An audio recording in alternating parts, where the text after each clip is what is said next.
ప్రస్తుతం మనం పెహల్గాంలోని బైసరన్ వ్యాలీలో కాల్పులు జరిపిన ఉగ్రవాదుల్లో ఒక ఉగ్రవాది గుణ ఆసిఫ్ షేక్ నివాసం వద్ద ఉన్నాం. ప్రజెంట్ మన వెనకే ఆసిఫ్ షేక్ నివాసం కనిపిస్తుంది. ఆ నివాసంలోనే ఆసిఫ్ షేక్ వారి తల్లిదండ్రులు సోదరి అంతా కూడా అక్కడే నివాసం ఉంటారు.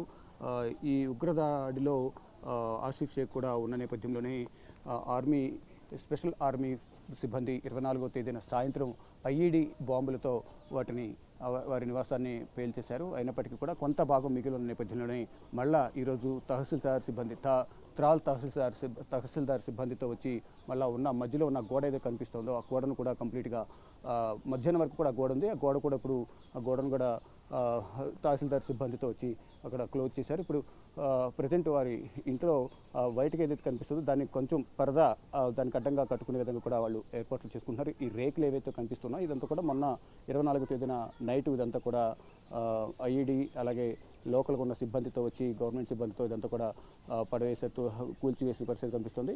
ఇక ఈ గోడ నుంచి యువతల వరకు మాత్రమే ఆసిఫ్ షేక్ నివాసం, ఈ పక్కది వారి బంధువుల నివాసం ఉన్న నేపథ్యంలోనే కేవలం సగం వరకు మాత్రమే వారి నివాసాన్ని ధ్వంసం చేసి వెళ్ళిపోయారు. ప్రధానంగా వాళ్ళ సోదరి కూడా ఒకటే చెప్తుంది, ఏదైతే తన సోదరుడు ఆసిఫ్ షేక్ చేసింది చాలా తప్పు, అలా చేయాల్సింది కాదు, ప్రభుత్వం ఏ నిర్ణయం తీసుకున్నా దానికి మేము కట్టుబడి ఉంటామంటూ కూడా వారు చెప్తున్నారు. కానీ ఏదైతే మళ్ళా ఈరోజు దీనికి సంబంధించిన army force special army force కూడా మళ్ళొకసారి అంటే చుట్టుపక్కల ప్రజలందరూ కూడా వారి ఇంటికి వెళ్తున్నారు, వారితో మాట్లాడుతున్నారని సమాచారం అందిన నేపథ్యంలో మళ్ళా కొద్దిసేపటి క్రితమే స్పెషల్ ఆర్మీ ఫోర్స్ వచ్చి మళ్ళీ ఒకసారి అక్కడ స్విచ్ ఆపరేషన్ నిర్వహించారు. వారింట్లోనూ చుట్టుపక్కల ఇళ్లలో కూడా స్విచ్ ఆపరేషన్ నిర్వహించిన పరిస్థితి కనిపిస్తుంది. మొత్తం ఇక్కడ దీంతో పాటు వేరే నివాసంతో పాటు చుట్టుపక్కల ఈ తారూరు గ్రామం ఏదైతే ప్రాంతం ఉందో ఈ ప్రాంతం అంతా కూడా త్రాల్ ప్రాంతంలో మొత్తం కూడా స్విచ్ ఆపరేషన్ నిర్వహించి స్పెషల్ ఆర్మీ ఫోర్స్ ఇక్కడ నుంచి నిష్క్రమించారు. ఇక ప్రజెంట్ తమ కుటుంబ సభ్యులు ఈ నివాసంలోనే ఉన్నారు. అంటే లోపలికి మీడియాను అనుమతించిన నేపథ్యంలోనే కొంచెం దూరం నుంచే షేక్ ఆసిఫ్ నివాసాన్ని చూపించే ప్రయత్నం చేస్తున్న వ్యక్తివి. మొత్తంగా చూసుకుంటే ఈ ఉగ్రవాదుల దాడిలో ఒక ఉగ్రవాదిగా కాల్పులు జరిపిన ఉగ్రవాదులు ఒక ఉగ్రవాదిగా ఆసిఫ్ షేక్ ఉన్నారు. గత 3 సంవత్సరాలుగా మా ఇంటికి రావడం లేదు, తను జమ్మూలోనే ఉంటాడు అనేది కూడా ఆసిఫ్ షేక్ సోదరి చెప్తోంది. కెమెరామెన్ కన్నయ్య కుమార్తో శివ బిగ్ టీవీ, ఆసిఫ్ షేక్ నివాసం నుంచి త్రాల్. ఈ ఉగ్రవాది ఆసిఫ్ షేక్ నివాసం ఉంటున్న త్రాల్ ఏరియాలో మనం ప్రజెంట్ మనం ఆసిఫ్ షేక్ నివాసాన్ని మొన్న నైటు కూల్చివేశారు. ప్రజెంట్ ఇక్కడ సెర్చ్ ఆపరేషన్ కొనసాగుతుంది. సెర్చ్ ఆపరేషన్ మొత్తం ఈ ఇళ్ళని కూడా త్రాల్లో మొత్తం సెర్చ్ ఆపరేషన్లో భాగంగా జమ్మూ కాశ్మీర్ అలాగే ఆర్మీ స్పెషల్ ఫోర్స్ అంతా కూడా ఇక్కడ రోడ్ల వెంట నాకాబందీ అంటే గార్డెన్ సెర్చ్ నిర్వహిస్తున్నారు.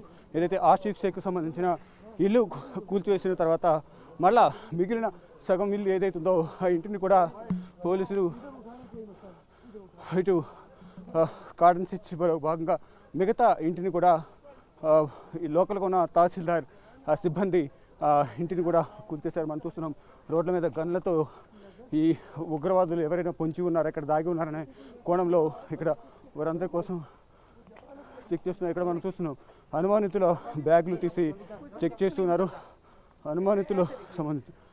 అనుమానితులకు సంబంధించిన బ్యాగులు కూడా కొన్ని ఇక్కడ చూస్తున్నారు. ఇక్కడ ఎవరైతే అనుమానం వ్యక్తం చేస్తున్నారో అటువంటి వారికి సంబంధించిన బ్యాగులు కూడా ఇక్కడ స్పెషల్ ఆర్మీ ఫోర్స్ చెక్ చేస్తూ ఉంది. ఇక్కడ ఈ ఏరియాలోనే ఆసిఫ్ షేక్ నివాసం ఉంటున్నాడు. దానిలో భాగంగానే ఇక్కడ ఆసిఫ్ షేక్ నివాసం ఉంటున్న ఈ ఏరియాలోనే మొత్తం అంతా కూడా స్పెషల్ ఆర్మీ ఫోర్స్ ఇక్కడ మొత్తం చెక్ చేస్తున్నారు. ఏముంది బ్యాగ్లో ఏముంది ఏంటి అనేది కూడా కంప్లీట్గా చెక్ చేసిన తర్వాత మాత్రమే అనుమానితులను ఇక్కడ నుంచి విడిచిపెడుతున్న పరిస్థితి అయితే కనిపిస్తోంది. మొత్తం చూసుకుంటే ఏదైతే మనం చూస్తున్నాం ఇద్దరు కూడా ఇక్కడ అందరూ కూడా ఇక్కడ సెర్చ్ ఆపరేషన్ కొనసాగుతున్న నేపథ్యంలో ఎవరిని కూడా ఎటువైపు రానివ్వట్లేదు. आप कौन सा है सर? मैं यहीं से मुंगामा से हूँ। कहाँ से? मुंगामा से सर। ये यहाँ पे आसिफ शेख मालूम है आपको? यहाँ पे उसका घर छोड़ दिया, वो उसमें है बोल के, ठीक है, नहीं मालूम, ठीक है. మొత్తంగా ఏదైతే అనుమానితులకు సంబంధించిన ఇళ్లలో మొత్తం అంతా తనిఖీలు కొనసాగుతున్నాయి. రోడ్లపై కూడా కంప్లీట్గా చెక్ చేస్తున్న పరిస్థితి అయితే కొనసాగుతుంది. ఆర్మీ వాహనాలు వెళ్తూ ఉన్నాయి. ఇక్కడ గన్స్ పట్టుకుని రోడ్లకు ఇరువైపులా స్పెషల్ ఆర్మీ ఫోర్స్ కూడా ఇక్కడికి వచ్చి ఇక్కడ చెక్కింగ్ చేస్తున్న పరిస్థితి కనిపిస్తుంది. రోడ్ల వెంబడి ఈ ఏదైతే త్రాల్ ఉందో త్రాల్ ఏరియాలో రోడ్ల వెంబడి కంప్లీట్గా సెర్చ్ ఆపరేషన్ నిర్వహిస్తూ అనుమానితులు ఎవరైనా వారి బ్యాగ్లను చెక్ చేస్తూ కూడా ఇక్కడ స్పెషల్ ఆర్మీ ఫోర్స్ చెకింగ్ చేస్తుంది. అంటే ఏదైతే ఇక్కడ బైసరాన్లో జరిగిన ఉగ్రవాది కాల్పుల తర్వాత ప్రతి ఒక్కరిని కూడా క్షుణ్ణంగా తనిఖీలు చేయాలి. మొత్తం ఉగ్రవాదులకు సంబంధించిన నివాసాలు ఎక్కడైతే ఉన్నాయో ఆ చుట్టుపక్కల ప్రాంతాల్లో కానీ వారి సహచరులు కానీ వారికి సహకరించిన వారు ఎవరున్నా కానీ అటువంటి వారిలో కూడా సెర్చ్ ఆపరేషన్ నిర్వహించి కఠిన చర్యలు తీసుకోవాలనేది కూడా జమ్మూ కాశ్మీర్ ప్రభుత్వం కానీ ఇటు భారత ప్రభుత్వం ఆదేశాలు జారీ చేసిన నేపథ్యంలో ఇక్కడ నిరంతరం జమ్మూ కాశ్మీర్లోనూ ఇటు పుల్వామా, అనంతనాగ్, త్రాల్, పెహల్గాం పరిసర కుల్గాం ప్రాంతాల్లో నిరంతరం సెర్చ్ ఆపరేషన్ కొనసాగుతోంది. ప్రస్తుతం మనం ఆసిఫ్ షేక్ బైసరన్ కాల్పుల్లో ఉగ్రవాదిగా ఉన్న ఆసిఫ్ షేక్ నివాసం ఉంటున్న త్రాల్ ఏరియాలో ఉన్నాం. ఈ త్రాల్ ఏరియాలోనే ఆసిఫ్ షేక్ నివాసం ఉంటున్నారు. ఇప్పటికే ఆసిఫ్ షేక్ నివాసం ఉంటున్న నివాసాన్ని ఇప్పటికే కూల్చివేశారు.